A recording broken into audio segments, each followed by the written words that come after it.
अस्सलामुअलैकुम फ्रेंड्स, आज की इस वीडियो में मैं आपको बताने वाला हूँ कि हम लोग किस तरह जो है वो अपने घर में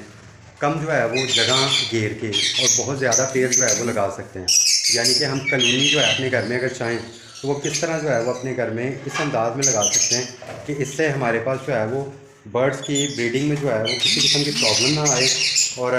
इसमें जो है आप जितना बेहतर से बेहतर हो सकते हैं कम वक्त में और कम जो है वो अखराज करके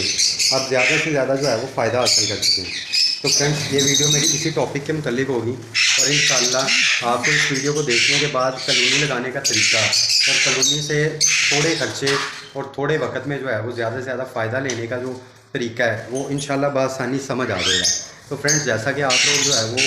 जानते हैं, जो कि मेरे पुराने व्यूवर्स हैं उन्होंने देखा होगा कि मैंने ये कुछ वक्त पहले ये दो बड़ी बड़ी कॉलोनियाँ बनाई थी। जिनमें से एक कॉलोनी का ये साइज़ जो है ये 7 फुट ऊंचा,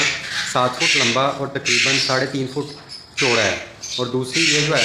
इसका 11 फुट लंबा, 7 फुट ऊंचा और 3.5 फुट जो है वो चौड़ा जो है, ये साइज़ मैंने रखवाया था। और अब माशाल्लाह मैंने एक कॉलोनी जो है ये बना दी हुई है रोज़ी कोली लव बर्ड्स की, और दूसरी कॉलोनी में मैंने जो है वो सारी ये अल्बाइनो रेड आइज, पार ब्लू स्प्लिटिनो, ब्लू फिशरीज़ वगैरह, जो स्प्लिटिनो वगैरह हैं, ये सारे मैंने इस कॉलोनी में डाल दिए। और इंशाल्लाह कॉलोनी के मुतालिक जो है वो मुकम्मल इन्फॉर्मेशन जो है मैं आपको इस वीडियो में दूंगा। और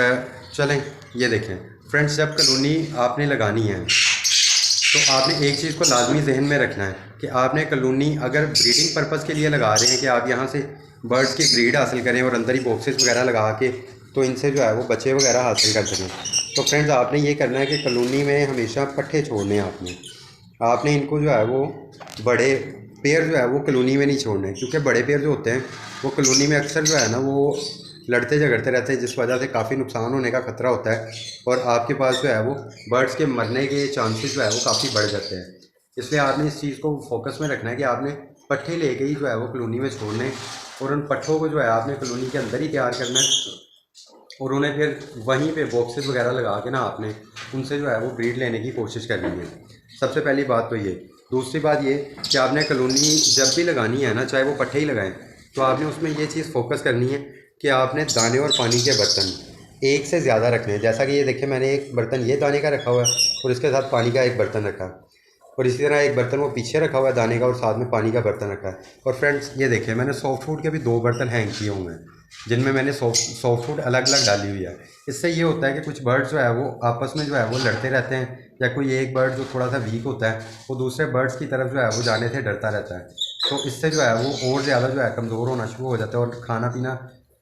चूँकि वो डरते हुए उनके पास नहीं जाता और खाना पीना कम कर देता है, तो नतीजे के तौर पर उस बर्ड्स के मरने के चांसेस जो है वो बहुत ज़्यादा हो जाते हैं। इसलिए ये चीज़ आपने लाजमी जहन में रखनी है कि आपने जो है वो कॉलोनी में एक से ज़्यादा बर्तन दाने के और एक से ज़्यादा बर्तन पानी के रखने हैं। और थर्ड वन जो बात आपने जहन में रखनी है वो ये है कि कॉलोनी जब भी आपने लगानी है तो उसमें आपने एक हाइट पे 2 स्टिक्स नहीं लगानी। जैसा कि ये देखें ये मेरी एक हाइट पे 2 स्टिक्स लगी हुई हैं, इस तरह आपने नहीं लगानी, बल्कि आपने इस तरह नीचे भी एक आध स्टिक लाजमी लगानी, ताकि बर्ड जब ऊपर वाली हाइट पे उठ के नीचे आए तो उसको नीचे आने के लिए अपने पर फड़फड़ाने पड़े, और जब नीचे वाली हाइट से उड़ के ऊपर जाए तो उसको पर फड़फड़ा के अपनी पूरी एनर्जी जो है लगा के ऊपर जाना पड़े। इससे आपके बर्ड्स की जो है मसल वगैरह वो बहुत अच्छी तरह डेवलप हो जाएंगे और माशाल्लाह ये आपके पास साइज़ भी बहुत ज़बरदस्त गेन करेंगे और आपके पास जो है वो ब्रीड के लिए जल्दी रेडी हो जाएंगे। फ्रेंड्स, फोर्थ वन बात आपने ये ध्यान में रखनी है कि आपने जब भी कॉलोनी लगानी है तो आपने कॉलोनी के तमाम बर्ड्स को एक जगह बैठ के दिन में कुछ 10 मिनट 15 मिनट सुबह और 10-15 मिनट रात को आपने लाजमी तौर पे फोकस करना है कि उनमें से कोई बर्ड जो है वो वीक तो नहीं फील हो रहा, कोई बर्ड स्टिक पे एक नुक्कर में दुबका हुआ तो नहीं बैठा हुआ है, या बिल्कुल जो है वो सहमा हुआ है, या अपने सर को परों के नीचे छुपा के बैठा हुआ तो नहीं नज़र आ रहा। इस चीज़ पर आपने लाजमी फोकस में रखना है। और ये चौथी बात आपने लाजमी ध्यान में रखनी है। इसी तरह आपने रात को भी कुछ वक्त जो है 10-15 मिनट जो है इसी चीज़ पे आपने ध्यान रखना है। और नेक्स्ट चीज़ ये है कि आपने सुबह जब दाना और पानी डालना है तो आपने कोशिश करनी है कि जब रात को आप आते हैं दोबारा बर्ड्स के पास तो आपने लाजमी गौर करना है कि उनके पास तो दाना पानी की कमी तो नहीं। बाज़ का होता है कि कॉलोनी में बर्ड जो है ना वो नहाने के चक्कर में अपने पानी के पोर्ट जो है वो बिल्कुल खाली कर देते हैं, तो इस वजह से जो है वो पानी जो है उनका ख़त्म हुआ होता है और अगर गर्मियों में ऐसा हो जाए तो नतीजे के तौर पे आपके बर्ड जो है वो मर भी सकते हैं। तो आपने जो है इस चीज़ की एहतियात करनी है कि आपने बर्ड्स को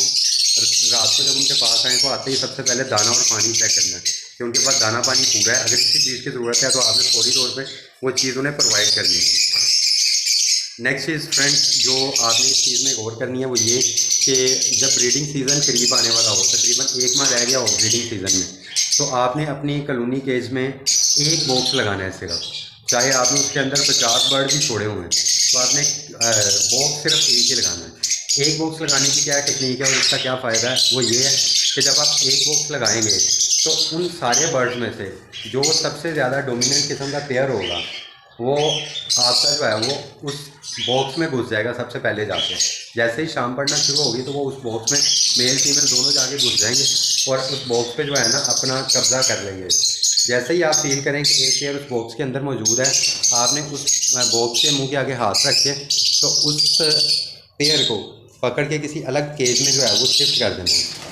इसी तरह आपने ये प्रोसेस तब तक जारी रखना है जब तक कि डेली जो है वो कोई ना कोई पेयर जो है वो उस बॉक्स के अंदर घुसता रहे। जब आप महसूस कर लें, मिसाल के तौर पर मैं एग्जांपल देता हूँ, आपने 50 बर्ड लगाए थे कॉलोनी में, उन 50 बर्ड में से जब आप फील कर लें कि जितने आपकी नज़र में पेयर मौजूद थे वो सारे के सारे बन गए, अब कोई भी बर्ड जो है वो उस बॉक्स में वापस आके नहीं बैठ रहा और अब वो बॉक्स जो है वो खाली रह रहा है 2-3 दिन, 4 दिन, 5 दिन, 1 हफ्ता तक आपने गौर करना है। इससे आपको क्लियर हो जाएगा कि हाँ अब कोई भी पेयर जो है ना वो उस बॉक्स में जाके नहीं बैठता। तो फिर आपने जो बाकी बचे हुए बर्ड्स होंगे उन तमाम बर्ड्स को पकड़ के अलग से किसी पिंजरे में डाल देना और ये जो पहले आपने पेयर बाई पेयर करके जो पकड़े थे इन बर्ड्स को वापस उस कॉलोनी में डाल देना है। फ्रेंड्स हो सकता है आपके 50 बर्ड में से 25 पेयर बनने के बजाय हो सकता है आपके पास 20-21 पेयर ही बने हों, लेकिन फ्रेंड्स ये जो 20-21 पेयर आपके पास बने होंगे ये कन्फर्म पेयर होंगे। लेकिन अगर आप जो है वो जो बाकी बचे हुए 8-10 पीसीज हैं उनको कॉलोनी से बाहर नहीं निकालेंगे तो वो जो बचे हुए पीसीज होंगे वो इन पेयर्स को भी डिस्टर्ब करते रहेंगे और ब्रीड में प्रॉब्लम पैदा करेंगे। और जब आप ज़्यादा बॉक्सेस लगाएंगे तो जो बचे हुए पीसीज होंगे यानी उनमें हो सकता है कुछ फीमेलें आपके पास ज़्यादा रह गई हों या कुछ मेल ज़्यादा रह गए हों, तो वो आपके जो ब्रीडिंग पेयर जो बन चुके हैं उन पेयर्स को डिस्टर्ब करेंगे और नतीजे के तौर पे जो है वो उनको भी ब्रीड नहीं करने देंगे। तो फ्रेंड्स ये ब्रीडिंग सीज़न आने के करीब जो सबसे लाजमी टिप है इस चीज़ को भी आपने याद रखना है। और इंशाल्लाह जैसा कि मैंने आपको पहले 2 वीडियोस बना के दी हैं कॉलोनी केज के फ़ायदे और कॉलोनी केज के नुकसान, आप उन वीडियोस को भी लाजमी देखें तो आपको इंशाल्लाह इस जो है वो वीडियो को देखने के बाद, इन तीनों वीडियोस को देखने के बाद आपका कॉलोनी लगाने का कॉन्सेप्ट और तरीका वो मुकम्मल तौर से क्लियर हो जाएगा। तो फ्रेंड्स उम्मीद करता हूँ आपको ये वीडियो अच्छी लगी होगी। वीडियो अच्छी लगी है तो मेरे चैनल को लाजमी सब्सक्राइब करें और इसे दूसरे दोस्तों के साथ भी लाजमी शेयर कीजिएगा। शुक्रिया, अल्लाह हाफ़िज़।